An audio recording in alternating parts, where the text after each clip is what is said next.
ज्या लोकांना या पावसाळ्यामध्ये कंटेंट शूट करायचं असेल ना, त्या लोकांसाठी मी एक खतरनाक गोष्ट घेऊन आलो. ही आहे ती गोष्ट. तर यामध्ये आहे प्रत्येक बिगिनर कंटेंट क्रिएटरचं स्वप्न. हो हो, ओपनच करून दाखवतोय.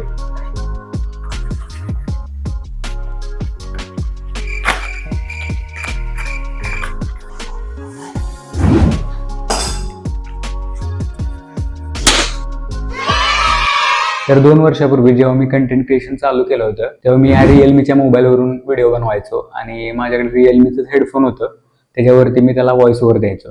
तर अशी माझी कंटेंट क्रिएशनच्या जर्नीची सुरुवात झाली.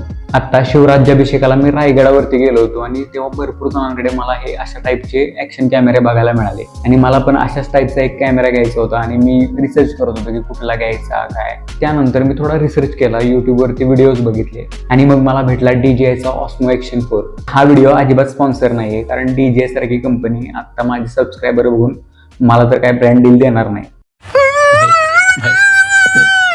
हा जो डिव्हाइस आहे तो मी माझ्यासाठी मागवला होता.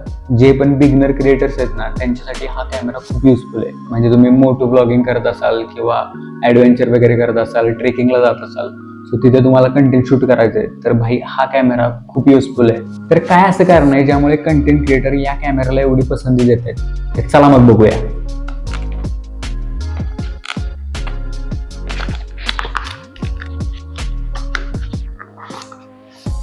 ह्याच्यामध्ये सगळ्या ॲक्सेसरीज आहेत. तर हे आय थिंक केस आहे, याचं केस आहे. तर हे प्लास्टिकचं केस दिलंय त्यांनी. त्याच्यामध्ये कॅमेरा टाकून तुम्ही कॅमेराचं संरक्षण करू शकता. जेव्हा तुम्ही कॅमेरा हेल्मेटला माउंट कराल तेव्हा या गोष्टींचा यूज होतो. आणि ही आहे त्याची बॅटरी. तर ही आहे त्याची बॅटरी, बघू शकता एवढीशी आहे, पण ऑलमोस्ट एक 3 ते 4 तास ही सहज चालते. ही काय गोष्ट आहे ती मला अजून काही कळली नाहीये. जर तुम्हाला माहित असेल तर कमेंट बॉक्समध्ये नक्की सांगा. तर हा आहे आपला कॅमेरा. या कव्हरमुळे हा कॅमेरा भरपूर सेफ राहील. सो शूट करताना नेहमी या कव्हरचा यूज करा, जेणेकरून कुठे काय प्रॉब्लेम होणार नाही. चार्ज करण्यासाठी तुम्हाला ही केबल दिली, बघू शकता.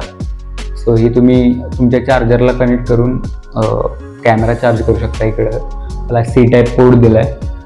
तर इकडं आपल्याला राईट साईडला इकडं बॅटरीचा स्लॉट दिलाय. इकडून आपण याच्यामध्ये बॅटरी टाकायची.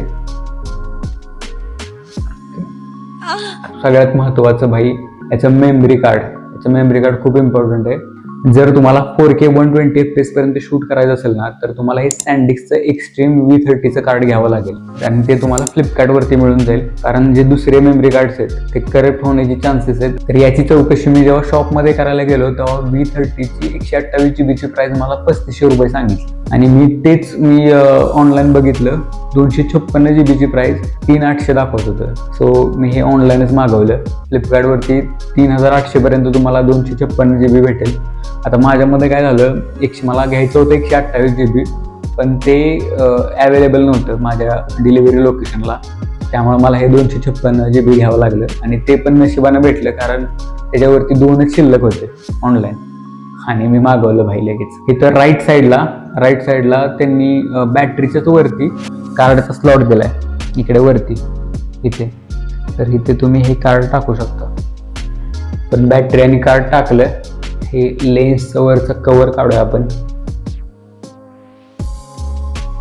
तर DJI Mimo म्हणून एक ॲप आहे, ते तुम्हाला घ्यायला लागेल आणि त्याच्यासोबत तुम्हाला हा कॅमेरा कनेक्ट करावा लागेल. तर कनेक्ट केल्यानंतर मग तुम्ही हा यूज करू शकता. ही टच स्क्रीन दिली आहे, तुम्ही सगळं असं मॅन्युअली चेंज करू शकता. तर आता मी व्हिडिओ मोड सिलेक्ट करतो. तर हा आहे व्हिडिओ मोड. सध्या मी व्हिडिओ मोड चालू केला आहे 4K 60 FPS पर्यंत. सो हे काही ते असं दिसेल तुम्हाला समोर.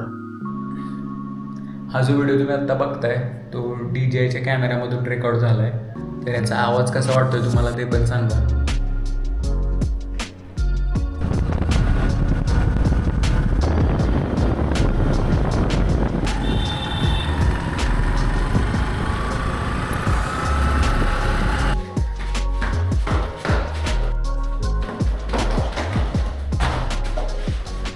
तर तुम्ही आता बघितलं असेल की मी किती जोरात पायऱ्या चढलो आणि उतरलो, तरी सुद्धा मला जरा पण शेक जाणवला नाही. यावरून तुम्हाला कॅमेराचं स्टॅबिलायझेशन किती भारी वर्क करतं हे समजलं असेल. तर याच्यामध्ये तुम्ही 4K 120 FPS पर्यंत शूट करू शकता. याच्यामध्ये तुम्हाला डी लॉक दिलाय, ज्याच्यामध्ये तुम्ही शूट करून त्यानंतर कलर ग्रेड करू शकता. याचं सगळ्यात मोठं ॲडव्हान्टेज हे त्याचं स्टेबलायझेशन आहे. म्हणजे तुम्ही ॲडव्हेंचर वगैरे व्हिडिओ शूट करत असाल आणि तुम्ही पळताय वगैरे किंवा काय काय गोष्टी मोटो ब्लॉग करताय, सो भाई अजिबात शेक तुम्हाला जाणवणार नाही. याचा मी स्टँडर्ड कॉम्बो मागवला होता, जो मला फ्लिपकार्टवरती अराउंड 24,000 बसला. आणि जर तुम्हाला EMI वरती घ्यायचं असेल ना, तर तुम्हाला कुठल्याच क्रेडिट कार्डची गरज नाहीये. तुम्ही तुमच्या ATMचा वापर करून पण हा घेऊ शकता.